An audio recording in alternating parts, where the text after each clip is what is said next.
बच्चों, हम अब तक उपयुक्त सूक्ष्मजीवों के बारे में चर्चा कर रहे थे और उनके कई सारे उपयोगों के बारे में हमने देखा। उसमें से एक और ख़ास उपयोग है प्रतिजैविक। प्रतिजैविक क्या है बच्चों? प्रतिजैविक वे जीवाणु या वे कवक जो हार्मफुल सूक्ष्मजीव होते हैं, यानी कि जो हानिकारक सूक्ष्मजीव होते हैं, उनका विनाश और उनकी वृद्धि का प्रतिकार करते हैं। कुछ जीवाणु और कवक ऐसे होते हैं जो हानिकारक सूक्ष्मजीवों का क्या करते हैं? विनाश करते हैं और उनकी वृद्धि को रोकने का काम करते हैं। तो ऐसे जीवाणु और कवक जो ये काम करते हैं रोकने का, उनमें से कार्बनी यौगिक एक्सट्रैक्ट किए जाते हैं। जब कार्बनी यौगिक उसमें से निकाले जाते हैं तो वही प्रतिजैविक कहलाता है। ठीक है, तो प्रतिजैविक जो है एक तरह से उन जीवाणुओं के खिलाफ काम करते हैं जो किसी न किसी रूप में हानि पहुंचाते हैं। ठीक है, किसी सजीव के शरीर में प्रवेश कर उस सजीव के जान को हानि पहुंचाते हैं। तो ऐसे में प्रतिजैविक वहां पर उन ऐसे जीवाणुओं के विरुद्ध कार्य करते हैं। अब दो प्रकार के प्रतिजैविक होते हैं बच्चों। एक होता है विस्तृत क्षेत्र प्रतिजैविक और दूसरा होता है मर्यादित क्षेत्र प्रतिजैविक। विस्तृत क्षेत्र प्रतिजैविक का क्या कार्य है? ये जो होते हैं ये अनेक प्रकार के जीवाणुओं के विरोध में काम करते हैं। मतलब एक प्रतिजैविक भिन्न भिन्न प्रकार के जीवाणुओं को नष्ट कर सकता है। तो ये अनेक प्रकार के जीवाणुओं के ऊपर काम कर सकते हैं। पर मर्यादित क्षेत्र प्रतिजैविक जो होते हैं, इनका उपयोग तभी किया जाता है जब हमें पता हो कि टारगेट सूक्ष्मजीव कौन सा है। मतलब पर्टिकुलर सूक्ष्मजीव को मारने के लिए ही मर्यादित क्षेत्र प्रतिजैविकों का उपयोग होता है। जबकि विस्तृत क्षेत्र प्रतिजैविक एक प्रतिजैविक कई अलग अलग प्रकार के जीवाणुओं को नष्ट कर सकता है। ये विस्तृत क्षेत्र प्रतिजैविक में होता है, ये क्वालिटी उनमें पाई जाती है। अब विस्तृत क्षेत्र प्रतिजैविक के उदाहरण क्या हैं? तो एम्पीसिलिन, एमॉक्सिसिलिन, टेट्रासाइक्लिन, ये सब विस्तृत क्षेत्र प्रतिजैविक का कार्य कर रहे हैं। अर्थात ये कब उपयोग में लाए जा रहे हैं?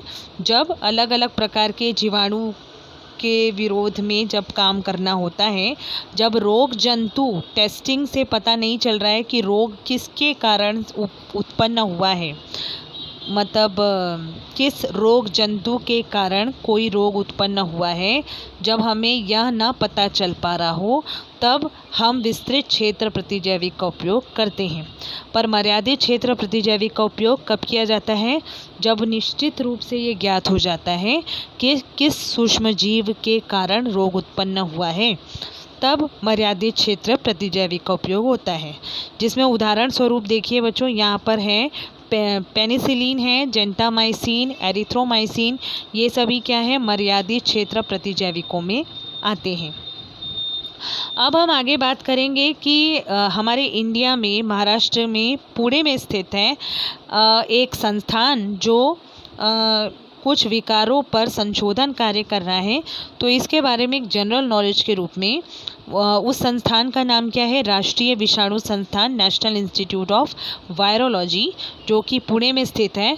और यहाँ पर किस बारे में संशोधन चल रहा है? ज्वर, खसरा, पीलिया, फेफड़ों के विकारों पर संशोधन कार्य चल रहा है। ठीक है, तो मतलब संशोधन कार्य क्या होता है बच्चों? नई चीज़ों की खोज करना, नए इलाज की खोज करना या नए गुणधर्मों की खोज करना। तो ये संशोधन कार्य में किया जाता है। ठीक है, जैसे वैज्ञानिक क्या करते हैं? नए कॉन्सेप्ट्स, यदि बीमारियों के ऊपर संशोधन चल रहा है तो उनके इलाज के ऊपर संशोधन वैज्ञानिक करते हैं ना। तो ऐसे जो भी संशोधन कार्य हैं, ये कहाँ पर किए जा रहे हैं? पुणे में इस संस्थान में किए जा रहे हैं। और ये संस्थान कब स्थापित हुआ था? 1952 में स्थापित हुआ था पुणे में।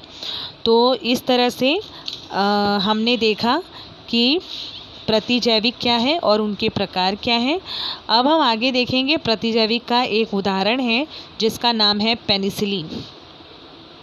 पेनिसिलिन क्या है बच्चों? पेनिसिलिन एक कवक से प्राप्त किया जाता है जिसका नाम है पेनिसिलियम।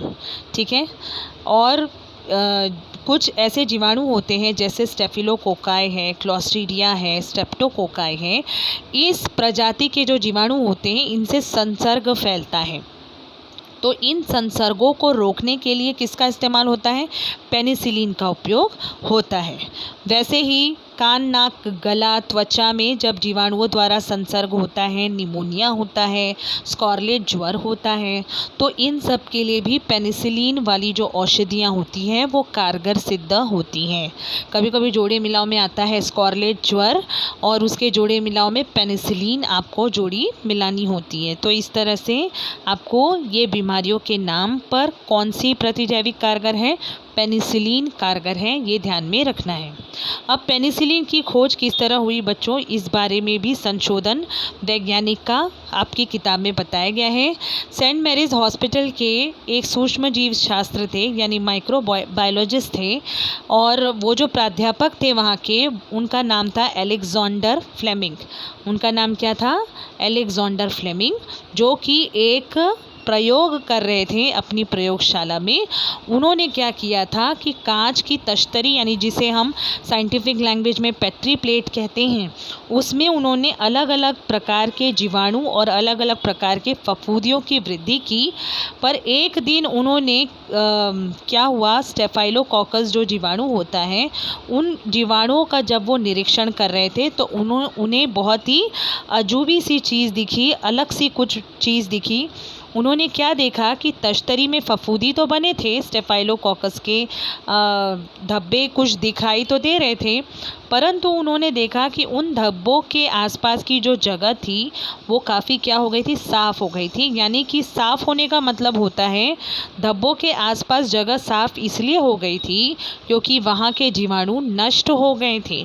और वहाँ जब जीवाणु नष्ट क्यों हो गए थे?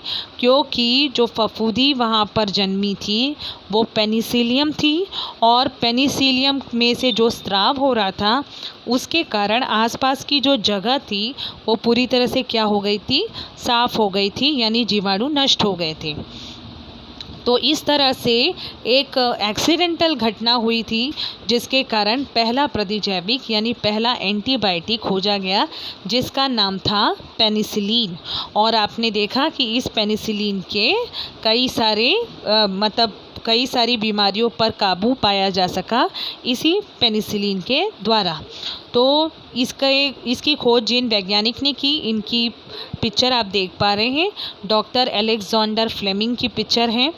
तो ये हमने देखा कि एंटीबायोटिक यानी उपयुक्त सूक्ष्मजीव देखें हमारे लिए प्रतिजैविक के रूप में कई बीमारियों, असाध्य रोगों को ठीक करने के लिए भी उपयोग में आते हैं। सारे सूक्ष्मजीव उपद्रवी नहीं होते, कुछ सूक्ष्मजीव उपयुक्त भी होते हैं। ठीक है।